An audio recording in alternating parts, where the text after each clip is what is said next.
Hello everyone, Radhe Radhe सभी को।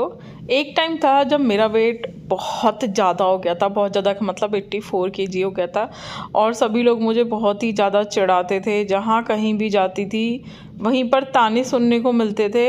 हालांकि पता है, आप लोग सोचते होंगे कि दीदी आप देखने में इतनी अच्छी लगते हो तो सब लोग आपको क्यों टोकते थे। तो इससे कोई फ़र्क नहीं पड़ता कि आप देखने में सुंदर हो या फिर नहीं हो।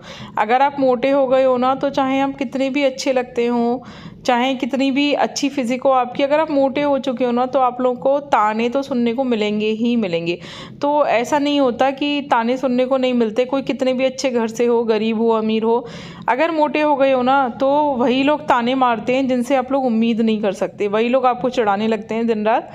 जिसे हम सोचते हैं ना कि हमारी कंडीशन को समझेंगे, वही लोग नहीं समझते कि क्या प्रॉब्लम हो रही है। जबकि लेडीज़ लोगों की बॉडी में हार्मोनल इशू बहुत ज़्यादा होता है, बहुत सारी चीज़ें होती हैं, टेंशन डिप्रेशन भी होता है। शादी के बाद बहुत सारी, सब लोग, हर किसी की कंडीशन ना एक जैसी नहीं होती, तो बहुत सारी चीज़ें हो जाती हैं।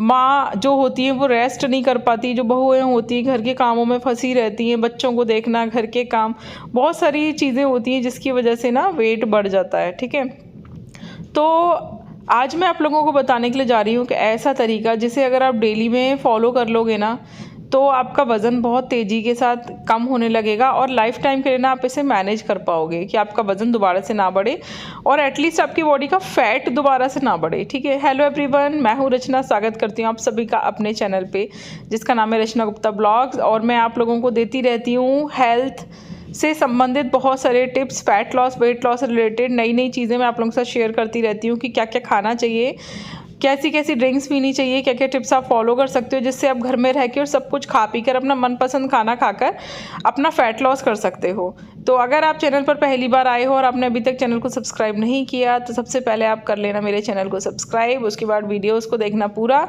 अगर आपको पसंद आए तो वीडियो को लाइक करना, शेयर करना, कमेंट करके अपना प्यारा प्यारा सा नाम मुझे ज़रूर बताना। ठीक है, तो अभी आप सब लोगों को पता है कि मैं अपने दिन की शुरुआत सबसे पहले करती हूँ वेट लॉस वाटर के साथ। ठीक है, जैसे आप वेट लॉस ड्रिंक बोल सकते हो, फैट कटर ड्रिंक बोल सकते हो। तो अभी सर्दियाँ चल रही हैं तो मैं ले रही हूँ सौंफ, अजवाइन, जीरे का पानी। इसमें आप कच्ची हल्दी, अदरक और काली मिर्च, लौंग, दालचीनी सब कुछ भी ऐड कर सकते हो। ठीक है, तुलसी के पत्ते भी ऐड कर सकते हो। तो इसमें आप, अगर आपको शुगर की दिक्कत नहीं है तो आप इसमें हनी भी ऐड कर सकते हो। ठीक है, तो सुबह की चाय आप लोग छोड़ दो तो बहुत ही अच्छा रहेगा। चाय की सुबह, अगर हम, जिन लोगों को सुबह खाली पेट चाय पीने की आदत है ना, उन्हीं लोगों को ज़्यादातर अपनी बोन्स में दर्द रहता होगा और बहुत सारी ऐसी समस्या, ऐसी दिक्कतें होंगी जिनकी वजह से ना वो एक्सरसाइज कर पा रहे होंगे, ना वो अच्छे से अपनी लाइफ को मैनेज कर पा रहे होंगे। ठीक है, तो सुबह का वो जो है वेट लॉस ड्रिंक पीने के बाद, मेरा बेटा स्कूल जा चुका था, उसका लंच बना के रख दिया था मैंने। उसके बाद झाड़ू पोछा करके नहा धो के मैं आ गई किचन में और खाने की तैयारी कर रही थी और मैंने आज बनाया था ब्रेड पिज़्ज़ा। मैं इसकी रेसिपी काफ़ी बार शेयर कर चुकी हूँ, मगर फिर भी चैनल पे बार बार कमेंट्स आते रहते हैं कि दीदी इसकी फुल रेसिपी शेयर करना, कि आप इसकी प्रिपरेशन कैसे करते हो। तो मैं बहुत डिटेल में आज आप लोगों को दिखा रही हूँ। ठीक है, तो सबसे पहले सूजी ले लो, उसमें थोड़ा सा अंदाजे से ना 2-4 चम्मच दही डाल के, पानी डाल के उसे, सूजी को भीगने के लिए रख दो और उसमें अपनी मनपसंद सब्जियों को आप ऐड कर सकते हो। ठंड है, बहुत सारी सब्जियां अवेलेबल हैं इस वक्त मार्केट में, तो जो आपको ठीक लगे वो आप इसमें ऐड कर सकते हो। मेरे पतिदेव प्याज नहीं खाते ना, तो मैं उनके लिए बिना प्याज का निकाल देती हूँ। उसके बाद फिर मैं उसमें प्याज कट करती हूँ। इसमें थोड़ा सा आप मिर्च, नमक ऐड कर सकते हो और थोड़ा सा हींग और राई का आप इसमें तड़का मार देना। ठीक है, अगर आप इसमें हरी मिर्च ऐड कर रहे हो तो लाल मिर्च इसमें ऐड करने की कोई नीड नहीं है। उसके बाद जब ये फूल जाए ना अच्छे से, इसे 2 घंटे के लिए ऐसे ही रख दो, सूजी इसकी अच्छे से फूल जाती है। उसके बाद आप या तो इसका चीला बना सकते हो जिसे हम उत्पम कहते हैं, या फिर आप इसे डायरेक्ट ब्रेड पे लगा के सेक सकते हो जिसे हम ब्रेड पिज़्ज़ा कहते हैं। ठीक है, तो अभी मैंने ना ये प्रिपरेशन करके रख दी थी, बट अभी मैंने ब्रेकफास्ट खाया नहीं था, मतलब किया नहीं था। उससे पहले मैं करती हूँ थोड़ी देर एक्सरसाइज। तो मैं अभी उधर की साइड ना, मतलब बाहर की साइड ना, मेरे हस्बैंड अभी नीचे नहीं गए थे तो वो बाहर उनका काम चलता रहता है। तो ये जो किचन है ना, ये मेरा सेफ प्लेस है ना, इसमें मेरे अलावा बहुत ही कम कोई घुसता है, तो ये मेरा सेफ प्लेस है। तो मैं यहीं पर आ गई थी एक्सरसाइज करने के लिए। तो किचन की जो स्लैब है मुझे बहुत अच्छी लगती है, मैं चलते फिरते भी इस पर एक्सरसाइज करती रहती हूँ, जिससे मेरे को फैट लॉस में बहुत ही ज़्यादा मदद मिलती है। ठीक है, और आप सब लोग देख ही रहे हो कि मेरी बॉडी से फैट काफ़ी अच्छे से फिर से रिमूव हो रहा है। जो मेरी तोंद बहुत ज़्यादा निकल आई थी वो आप लोग देख रहे हो कि काफ़ी अंदर हो गई है, थोड़ी बहुत बची है, तो वो भी अंदर करने की पूरी प्रयास करूँगी। बाकी आप सब लोगों को पता है कि जैसे एक एज होती है और बेबी होने के बाद पेट वो वाला फ्लैट नहीं होता जब तक आप अच्छे से स्ट्रेंथ ट्रेनिंग ना करो। तो कोशिश करते रहो फिट होने का, स्लिम होने का, ठीक है। बाकी एक ना एक दिन डेफिनेटली वो तोंद भी गायब हो जाती है जब आप रेगुलर एक्सरसाइज करते हो तो। लेकिन हम लेडीज़ लोगों के साथ बड़े पंगे होते हैं कि हम लोग रेगुलर एक्सरसाइज नहीं कर पाते। तो ये जो मैं आपको एक्सरसाइज दिखा रही हूँ ना, ये वो लोग भी कर सकते हैं जिनको स्लिप डिस्क की दिक्कत है, क्योंकि आजकल बहुत कॉमन समस्या है ये, या सर्वाइकल की दिक्कत है, या साटिका की दिक्कत है। क्योंकि मुझे ये सारी की सारी दिक्कतें हैं, इसलिए बता रही हूँ। जिन लोगों को घुटनों में बहुत ज़्यादा दर्द है, क्योंकि मुझे आर्थराइटिस है, तो मेरे को भी रहती है इन सब चीज़ों की दिक्कत। तो स्लो कीजिए इन सब एक्सरसाइजेस को, कोई जल्दी करने की कोई आवश्यकता नहीं है, और आप लोगों को कूंद फांद करने वाली एक्सरसाइज करने की भी कोई आवश्यकता नहीं है, ठीक है। अब मैं आपको एक चीज़ और बता दूं कि मैं करती हूँ ज़्यादातर इंटरमिटेंट फास्टिंग को फॉलो। तो इंटरमिटेंट फास्टिंग क्या होता है, पहले तो लोगों को यही नहीं पता होता, तो मैं आपको बता दूं कि इसमें ना जैसे दिन के 24 घंटे होते हैं, उसमें से 16 घंटे की फास्टिंग होती है, और जो 8 घंटे का टाइम पीरियड होता है ना, उसमें ही आपको खाना पीना होता है। तो अब आप 16 घंटे का फास्ट कैसे रखोगे? काफ़ी सारे लोगों को बहुत मुश्किल होती है 16 घंटे का फास्ट रखने में।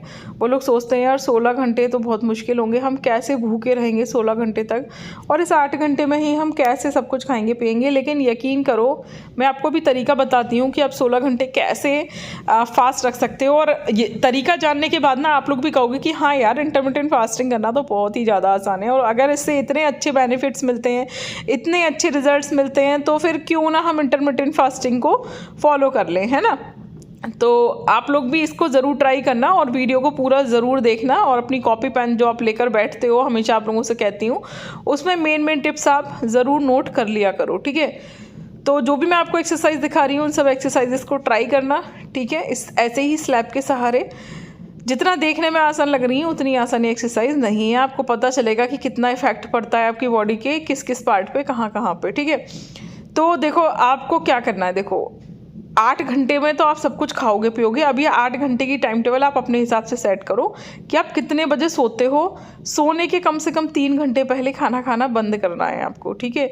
और उसके बाद सुबह उठने की कितनी देर तक आप भूखे रह सकते हो, उतनी देर तक आप भूखे रहो। उसके बीच में आप ये वेट लॉस ड्रिंक पी सकते हो जो मैंने आपको अभी बताया है, और पानी पी सकते हो गर्म, जितना चाहें उतना, ठीक है। ब्लैक कॉफ़ी पी सकते हो जितनी बार चाहें उतनी बार, कोई दिक्कत नहीं, क्योंकि इसमें कैलोरी होती ही नहीं है। चिया सीड्स ले सकते हो, बेसल सीड ले सकते हो, इनके अलावा और कुछ आपको नहीं लेना जब आप फास्टिंग पीरियड में हो। ग्रीन टी ले सकते हो जो लोग लेना पसंद करते हैं। वैसे मैं कहूँगी कि खाली पेट ग्रीन टी पीनी ही नहीं चाहिए, ठीक है। तो आप लोगों से भी मैं यही कहूँगी कि खाली पेट ग्रीन टी आप लोग ना पिएं तो बहुत ही ज़्यादा बेहतर है। ग्रीन टी पीने का जो सही तरीका और वक्त होता है वो होता है ब्रेकफास्ट, लंच और डिनर के आफ्टर 45 मिनट्स या 1 घंटे के बाद। तो आप वैसे ही लो तो ज़्यादा अच्छा रहेगा। बाकी जो मैंने आप लोगों को वेट लॉस ड्रिंक बताई है उसी को आपको सुबह सुबह खाली पेट लेना चाहिए, ठीक है। बाकी मैं बहुत सारे ड्रिंक बदल के बताती रहती हूँ, तो आप बदल के भी ले सकते हो, ठीक है। तो देखो 8 घंटे तो हम सो जाते हैं। जस्ट सपोज़ कि आप रात के 12 बजे सो गए, ठीक है। तो ज़्यादातर लोग 8 घंटे सोते हैं, पर कुछ लोग मेरी तरह भी होते हैं जो 5-6 घंटे सोने वाले होते हैं, ठीक है। तो अब मान लो आप रात को 12 बजे सोए और सुबह आप 6 बजे उठ गए, ठीक है। तो अब 6 बजे तक का जो समय है वो आपका 6 घंटे का निकल गया। तो अब जो आपको 16 घंटे का रखना है फास्टिंग, उसमें से 6 घंटे का टाइम निकल गया, ठीक है। एंड जो आप रात को जब आपने जैसे लास्ट खाना खाया मान लो 8 बजे तक, ठीक है, जैसे कि मैं खा लेती हूँ 8 साढ़े 8 तक, मान लो आपने 8 बजे तक खाया, तो 8 बजे से 12 बजे तक आपके 4 घंटे निकल गए, ठीक है। तो ये समझ लो कि 6 घंटे आपके उसमें निकल गए, 4 घंटे आपके इसमें निकल गए, आपके हो गए 10 घंटे जो बहुत आसानी से निकल जाते हैं। अब बचे 6 घंटे सुबह उठने के बाद के। तो सुबह सुबह जब हम उठते हैं ना, तब आप उठ के 1 गिलास पानी पियो, देन अपना काम करो। अगर आपको बहुत ज़्यादा भूख लगती है तो आप उसमें चिया सीड्स या फिर बेसल सीड ऐड करके ले लो, उसमें कैलोरी नहीं होती, टेंशन मत लो, ठीक है। उसके बाद आप अपने काम वाम करते रहो। थोड़ी देर बाद आप ये वाली वेट लॉस ड्रिंक बना लो जो मैंने आप लोगों को बताया, या फिर आप ब्लैक कॉफ़ी ले सकते हो, ठीक है। तो आप ये ले लो, तो उसके बाद फिर आप काम वाम करते रहो घर के। जैसे हम लेडीज़ लोग क्या करते हैं कि बच्चों को स्कूल भेजना होता है, उनका लंच वंच बनाना होता है, फिर झाड़ू पोछा करना, बर्तन करना, सुबह दूध वाले भैया आते हैं वो बॉयल करना, पुराना दूध खाली करना, फिर नहाना, पूजा करना। दैन फिर बारी आती है ब्रेकफास्ट की मेकिंग की। मेकिंग में भी थोड़ा सा टाइम लग जाता है, आधा घंटा वगैरह, जब हम प्रिपरेशन करते हैं किसी भी चीज़ की। इन सब चीज़ों में यकीन करो 5-6 घंटे ना निकल जाते हैं, पता भी नहीं चलता। मान लो आप सुबह 6 बजे उठे हो ना, तो आराम से ना आपको 11-12 यूं ही बज जाएंगे और आपको पता भी नहीं चलेगा काम करते करते में। उससे पहले कुछ और काम कर लो, कपड़े धो लो, कपड़े सुखा दो, ठीक है, मतलब जो भी आपके ना काम है, खाना खाने की प्रिपरेशन कर दो अगर आपके पास समय है तो इस तरीके से ना आप 16 घंटे को बहुत आसानी से मैनेज कर सकते हो। सच बता रही हूँ, बहुत आसानी से मैनेज हो जाते हैं। और फिर भी अगर आपको नहीं रखा जाए 16 घंटे का फास्ट, तो आप 14 घंटे का रख लो, ठीक है, 16 की जगह। तो उसमें से 2 घंटे और कम हो गए, जो आप सुबह सुबह आराम से ना मैनेज कर सकते हो और बहुत आसान तरीके से हो जाता है। सच बता रही हूँ, 14 घंटे का फास्ट तो ज़्यादातर औरतें ना रख ही लेती हैं। बस ये जो 2 घंटे और थोड़ा सा वेट करना पड़ता है ना, इसको ना आप थोड़ा थोड़ा सा समय देके बस थोड़ा थोड़ा सा समय बढ़ाते जाओ। 14 घंटे से 14 घंटे में 15 मिनट और थोड़ा वेट करो, फिर 15 मिनट और, ऐसे आधा घंटा होगा। इसी तरीके से थोड़ा थोड़ा बढ़ाते बढ़ाते ना आपका 2 घंटे का समय और मैनेज हो जाएगा और आप आसानी से ना 16/8 की इंटरमिटेंट फास्टिंग कर पाओगे। सच बता रही हूँ। उसके बाद आपको ना कुछ भी करने की ज़रूरत नहीं है। फिर जैसे आप खाना खाते हो वैसे ही खाओ, खाने को चबा चबा के खाना अच्छे से। और सच बता रही हूँ, उस 8 घंटे में ना आप ज़्यादा मील नहीं ले पाओगे, 2 मेजर मील और 1 शॉर्ट मील आप ले पाओगे।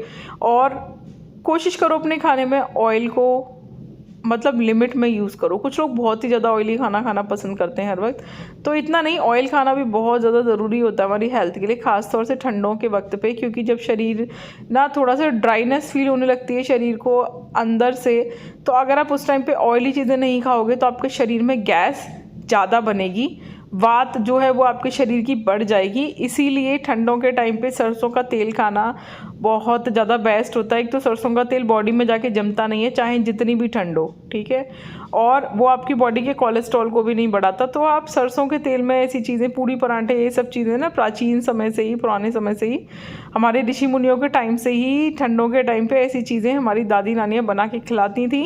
अब इसमें आप ऑल्टरेशन कर सकते हो, जैसे कि खाने में गेहूँ की जगह बाजरे के पूरी पराठे, पकौड़े, ये सब चीज़ें बना सकते हो। उसमें तिल ऐड कर लो, उसमें कलौंजी ऐड कर लो, मतलब उसका न्यूट्रिशनल वैल्यू ना बढ़ा लो, ठीक है। तो इस तरीके से ना, जैसे मैं आपको अब मैंने आपको दिखाया कि मैंने सुबह सुबह ब्रेकफास्ट में ले लिए थे 2 टोस्ट, ठीक है, उसके ब्रेड पिज़्ज़ा के, उसके साथ मैंने विदाउट शुगर टी ले ली थी, चटनी ले ली थी, ठीक है। उसके बाद 1 घंटे बाद मैं किचन में खाने की तैयारी कर रही थी और मैं बना रही थी उड़द की दाल की खिचड़ी, ठीक है, बहुत ही अच्छी बनती है, जो काली वाली उड़द की दाल होती है ना उसकी। सॉरी, आज मैं खिचड़ी नहीं बना रही थी, लेकिन मैं ज़्यादातर ना इसकी खिचड़ी ही बनाती हूँ, बट आज मैं इसकी दाल बना रही थी और पहली बार मैंने आज इसकी दाल बनाई, वरना मैं ना इसकी हमेशा खिचड़ी बनाती हूँ। और मैं ना, मेरे हस्बैंड को ना बाजरे की रोटी जो है वो पीली वाली उड़द की दाल से बहुत ज़्यादा पसंद है, बट पीली वाली उड़द की दाल ना मैं घर में ज़्यादा रखती नहीं हूँ, क्योंकि वो बादी की चीज़ें गैस वैस बनाती हैं, तो मैं बनाती ही नहीं हूँ। तो मैंने सोचा कि आज पीली वाली दाल की जगह पे काली वाली दाल बना लेते हैं, देखते हैं कैसी लगती है। तो मैंने वही मटर आलू डाल के इसमें, और जैसे पीली वाली उड़द की दाल बनाते हैं ना, बिल्कुल वैसे ही बनाने के लिए रख दी थी। और फिर एक तरफ ना मैंने बाजरे का आटा मारा था। ठंड के टाइम पर बाजरे का आटा ज़रूर खाना चाहिए, हड्डियों के लिए बहुत ज़्यादा अच्छा होता है। इसमें कैल्शियम, आयरन, जिंक, मैग्नीशियम सब कुछ होता है, जो हमारी बॉडी के लिए बहुत ज़्यादा ज़रूरी है। हड्डियों को ताकत देता है, जॉइंट पेन को कम करता है, शरीर को गर्म रखता है, और सबसे ज़रूरी बात, इसमें ग्लूटेन नहीं होता, जो कि गेहूं में प्रेजेंट होता है। तो शुगर पेशेंट भी खा सकते हैं, ठीक है।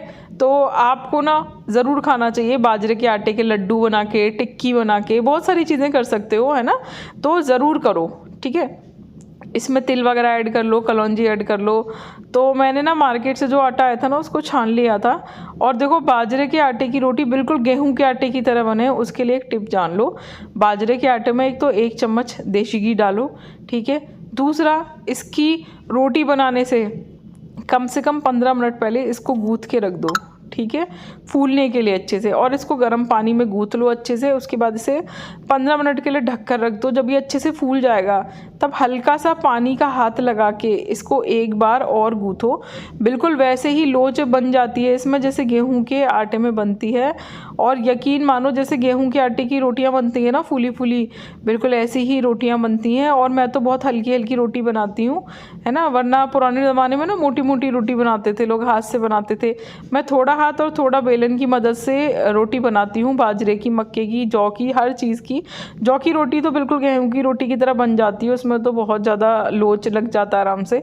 बट बाजरे मक्के की रोटी बनाने में लोगों को बहुत ही ज़्यादा दिक्कत होती है। तो जो मैंने आपको तरीका बताया ना, इस तरीके से अगर इसका आटा माड़ोगे ना तो बहुत आराम से बिल्कुल गेहूं की रोटी की तरह फूली फूली रोटी आपकी बन जाएंगी। ठीक है, तो थोड़ा सा इस पर आटा लगा लिया और फिर देखो आप बिल्कुल पतला पतला बेल लिया, देखो यूं ही उठ जाती है। बस थोड़ा सा सावधानी से उठाना पड़ता है वरना टूट जाती है। ठीक है, बट आप अगर मेरे तरीके से इसकी रोटी बनाओगे ना तो इसकी रोटी बिल्कुल गेहूं की रोटी की तरह से बन जाएगी, फूली फूली। आप देख रहे हो ना तवे पे ही फूल रही है इसकी रोटी। तो आप लोगों को समझ में आ गया होगा कि बाजरे की रोटी बनाने की क्या ट्रिक होती है। पहले ना मुझको भी ऐसा लगता था जैसे मतलब शादी से पहले कि पता नहीं कैसे मैं ये सब रोटियां बना पाऊँगी। मम्मी बना कर खिलाती थी और मुझे शुरू से ही पसंद थी, बट मैं सोचती थी यार पता नहीं कैसे बनेगी, कैसे बनाती हैं मम्मी, क्योंकि हर कोई इतना ज़्यादा डरता था बाजरे की मक्के की रोटी से। लेकिन जब मैंने बनाई तो मैंने बहुत ईजीली बना ली। और फिर बनाते बनाते मैंने कुछ एक्सपेरिमेंट किए जिससे मुझे समझ में आया कि अगर इसके आटे को थोड़ी देर लोच लगा के रख दिया जाए, उसके बाद इसमें दोबारा से लोच मार के सेको ना, तो बहुत ही अच्छी रोटियां बनती हैं इसकी, बिल्कुल कोई दिक्कत नहीं होती। तो ये मैं खाना लेके आ गई थी अपना। एक ही रोटी एक बार में खा पाओगे भाई, सच बता रही हूँ। मेरे वाले तरीके से इसके खाओगे ना धीरे धीरे चबा चबा के, तो एक ही रोटी खा पाओगे एक बार में। और ध्यान रखना खाना खाने से पहले हमेशा फ्रूट्स ज़रूर खा लेने चाहिए। दोपहर के टाइम पर फ्रूट्स खा लो, रात को वेजिटेबल्स खा सकते हो। ठीक है, अब रात के खाने में मेरे को पसंद है भेलपूरी, क्योंकि कम कैलोरी की होती है, ठीक है, और हल्की भी होती है, इजी टू डाइजेस्ट होती है, कैलोरी कम होती है, तो वेट लॉस में, फैट लॉस में बहुत ज़्यादा मदद करती है। तो इसमें अपने मनपसंद भैया सब्जियां काट लो, टमाटर, प्याज, और मैं इसमें बॉइल्ड पोटैटो ज़रूर डालती हूँ क्योंकि उबला हुआ आलू खाने से हमारा वज़न कम होता है, बॉइल्ड आलू खाने से वज़न कम होता है, और तला हुआ आलू खाने से वज़न बढ़ता है। तो चॉइस आपकी है, वज़न बढ़ाना है या फिर वज़न घटाना है। थोड़ी सी इसमें ना मैंने वो वाली डाइट वाली जो नमकीन आती है ना वो डाली थी। इसका पैकेट मैं आप लोगों को दिखा दूंगी, मार्केट में मिल जाती है डाइट वाली नमकीन। थोड़ी सी सौंठ और थोड़ी सी चटनी डाली और बस तैयार हो गई हमारी भेलपूरी। 5 मिनट में भी नहीं लगते इसको बनाने में, इजी टू यूज़ है ना, इसमें ऑयल लगता है, तो फैट लॉस में बहुत ज़्यादा मदद करती है और बहुत हल्की होती है। तो इसको मैं ज़्यादातर ना रात के डिनर के ऑप्शन में ही रखती हूँ। आप लोग पूछते रहते हो ना दीदी डिनर में क्या खाते हो, तो यही खाती हूँ। और एक कोई पूछ रहे थे चैनल पे कि दीदी आप रात को दूध कितने बजे पीते हो, तो डियर सोने के 1 घंटे पहले मैं हल्दी वाला गर्म दूध पीकर सोती हूँ। आज का ब्लॉग कैसा लगा है ज़रूर बताना, मिलेंगे नेक्स्ट ब्लॉग में, बाय बाय।